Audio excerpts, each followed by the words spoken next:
mais yow alors looy wax ci négociation yi ak sa point de vue ak sa xalaat. mais xam nga Trump li ko dal mooy dafa toll situation boo xam ni liñ naan dem dee toog dee moo ko dal ndax fi mu toll nii avec point yi Iran tegal bu nangoo day dee bu bañee day dee ndax bu bañee gars yi dañu continuer guerre bi te avec situation balistique bi États-Unis am fu mu toll nii sur le plan ay munitions yi nga xam ne mooy les munitions patriotes ak anti aériens yi mu am yëpp ak THAAD dafa commencé dugg niveau boo xam niveau bu extraordinaire mais déjà moom presque mën nga wax ni ci un tiers yëpp dóor na ko léegi fi mu toll nii mi ngi commencé di puiser ci ay stock stratégique am yoo xam ni stock dëkkam la pour défendre dëkkam te loolu da ko yóbbu ci benn point boo xam c'est très dangereux parce que la Chine observe parce que bu demee États-Unis bu demee bu dugg ci niveau stock boo xam ni c'est critique Chine bu attaqué Taïwan dara la si dul mënti te États-Unis fi ñu toll nii seen capacité de reproduction missilistique dafa yéex ñu row la comme bu Russie wala bu Chine donc fu mu toll nii moom mi ngi ci jën boo xam ni xamatul nu mu koy résoudre moo tax fi mu toll ñu utiliser xeetu arrogance yi pour jéem a napp Iran te xamuñu Iran fu mu toll nii dafa toog si lu dëgër parce que en même temps fi ñu toll nii lii ñu toog di négocier Iran mi ngi en ce temps là Iran mi ngi reconstituer ses stocks de manière extraordinairement rapide ba pare di dugal façon arme bu bees boo xam ne mooy bi ko Chine la livré mooy ay lanceurs yoo xam ne mun na abattre des avions yuy naaw à basse altitude ce sont des armes portables ku nekk mën na ko teg ci mbaggam taxaw pointé di xaar gis avion bu romb parce que faiblesse bi gars yi amoon durant la guerre les Américains dañuy utiliser espace bi nga xam ne mooy les espaces montagneux dans les villages fa la ñuy def ay excursions di fa ñëw bu dugg foofu di dóor ay missiles di bombarder les cibles yi ñu soxla biir Iran léegi nag en ce moment bu Iran commencé am ces missiles c'est anti avions yoo xam ne yiy daw à basse altitude ñu portable ñu am ko mën na ko distribuer au niveau des parties les plus reculées d'Iran bu ko defee avion bu traversé ti foofu dañ lay waddal te bu nekkee da nga naaw à haute altitude les systèmes de détection satellite dañ lay capter te boobaa tamit dañ lay verrouiller donc di voler à basse altitude rek moo leen arrangé moo tax boo gisee bi li ñu doon tappale naan le pilote la bi ñu waddaloon F-35 bi di sóob nga xam ne c'était seen action bi c'était pour sàcc uranium bi foofu pour ñu mëni ko il a fallu que ñu voler à basse altitude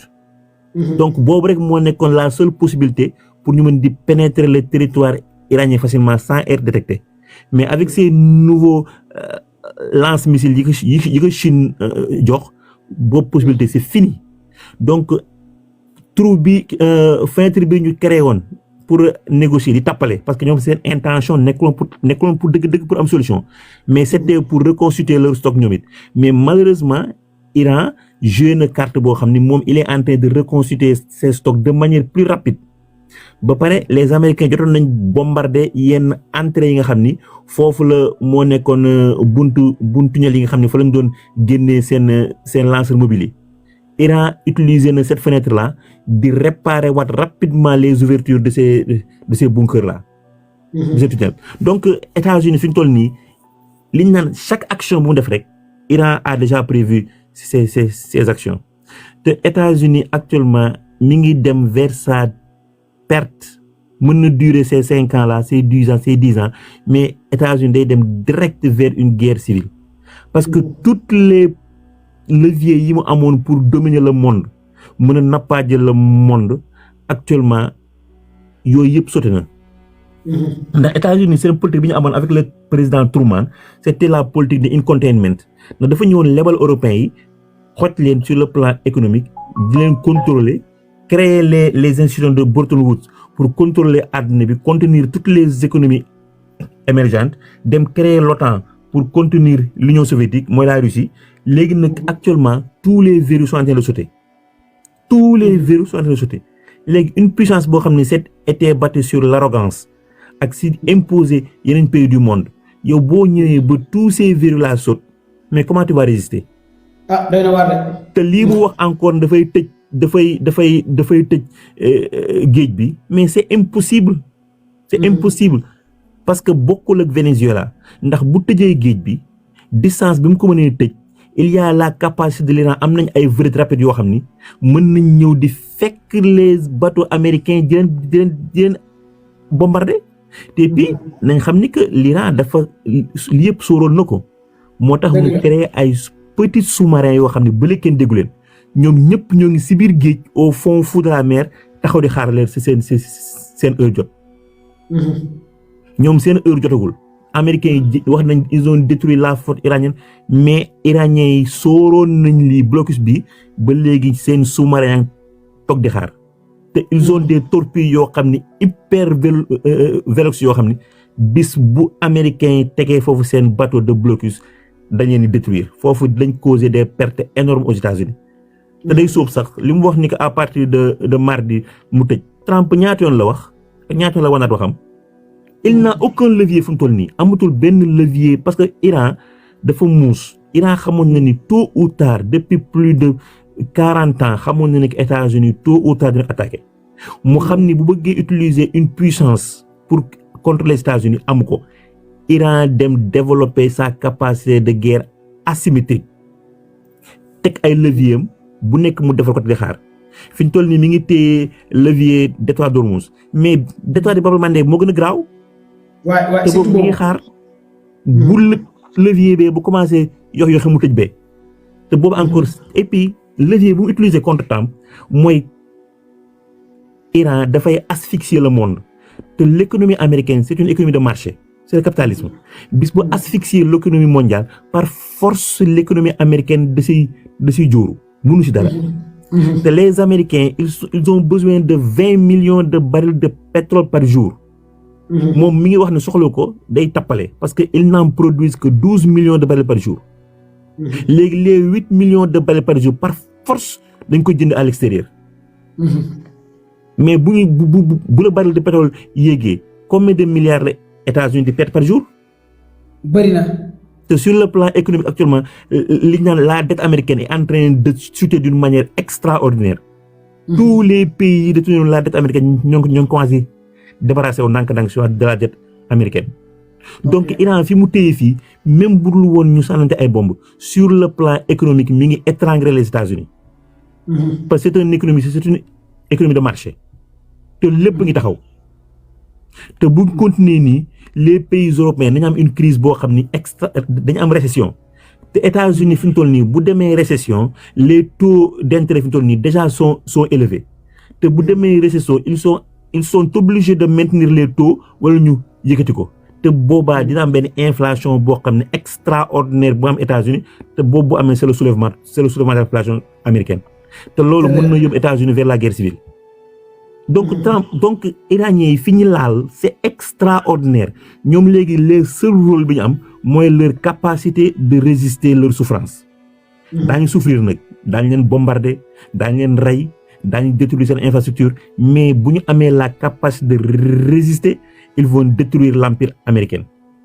Amérique sera obligée après cette guerre dootul nekkati empire mais day nekkati une puissance régionale comme ñoom. surtout. c'est ça que foofu la àdduna bi jëm te loolu nag moom mooy indi directement un monde multipolaire moo tax Sénégalais yi di critiquer Ousmane Sonko ils n'ont rien compris Sonko dafa lire fi àdduna bi jëm muy positionné wu te Sénégalais yi xamuñu ko. ils n'ont rien compris mais ñu nekk fii avec leur complexe d'infériorité ñu nekk fii di lire États-Unis comme États-Unis bi amoon il y a 20 ans 30 ans ça n'existe plus. foofu sax laay bàyyi nga def transition parce que foofu laa bëgg a jëlee patriote yi mën ngeen def demande képp bépp patriote bu bëgg a wax ci xalaatam ci point de vue bi nga xamante ne aussi mooy discours Ousmane Sonko bi mën ngeen def demande yi fii laa leen di jëlee mais yow noo gisee discours Ousmane Sonko bi mu ñëwee attaqué directement Trump africain yëpp reprendre ko Mali Burkina Niger en même temps aussi nga gis ne les opposants guignols sénégalais laa leen di tuddee parce que benn charismatique zéro ñaar ñii ay reykatu nit lañ mooy opposants yi nekk ci kalaasu Macky Sall bi ak Macky Sall mi ngi daw ñii ay sàcckatu alalu Sénégal lañ te ñoom dans les normes waruñu woon toog ci ay plateau télé di wax bu nekkoon on est dans un état sérieux ñu ci gën a bëri tey ñoom ci kaso bi lañ nekk parce que amoon nañ ay comptes yoo xamante ne moo leen fi teg mais malheureusement on a fait un mauvais choix mais tey looy wax ci ñi nga xamante ne tey ñoo fi nekk ñu waroon leen arrêté wuñu leen ñu toog di attaquer Sonko nga gis tous les pays européens américains li ñuy attaquer Trump di ko wax lu gën a ñaaw te Sonko defa ne bu ñu bàyyee Trump mu déstabiliser li nga xamante ne mooy adduna bi le guide suprême Ousmane Sonko looy analyser ci loolu. xam nga boo liree ki l'histoire de l'esclave de salon. xam nga day nekk jaam. mais moom dafa am benn faveur ñu dugal ko muy liggéey ci biir kër gi. moom léegi foo na ne moom tekki na. donc jaam bi nga xam ni moo nekk ci tool bi di liggéey su bëggee def bëggee rébellé wu. ki nekk ci salon bi mooy def le tout pour yàq rébellion boobu pour moom mi ngi sóor ni que moom li muy dund àjjana la. dëgg la. dafa nangu condition d'esclavagisme daka nangu di dund lool te chaque fois patron bi da koy toroxal di ko saaga di ko ber di ko jox lu mu méngool mais moom kontaan na ci loolu. léegi nag loolu moo dal sunu politiciens yi ak chroniqueurs yi gis nga monde bi ñu doon dund depuis 1960 ba léegi ñu nekk des esclaves du monde nekk les pays les plus sous-développés du monde suñuy doom di souffrir dans foo taxaw en tant que nègre yow la ñuy rabaisser sur tous les plans sur le plan économique sur le plan militaire sur le plan sportif sur le plan artistique ñun les nègres nous sommes toujours relégués au second plan. léegi nag loolu nag ñun depuis 1960 dem nañ ba def ko liñ naan une commodité ñun lii ñuy def di xëy war a dem faju nga dem hôpital di dee nga dem hôpital ñu leen la indil ordonnance jox la ay ticket amoo ko nga dem un pays européen seeni doom di faju gratuite su fa kenn deewee mu nekk scandale ñun ñuy dee par milliers mais c'est normal parce que loolu lañ xam. léegi nag Ousmane Sonko bëgg ñëw dagg buumu njaam boobu won xippi bët yi won leen ni que ñun li ñu nekkoon depuis 1960 ñu comme ci lañ judd màgg si c'est pas normal on est des esclaves te xamuñu ko mu indil leen la notion de liberté ñooñu taxaw bañ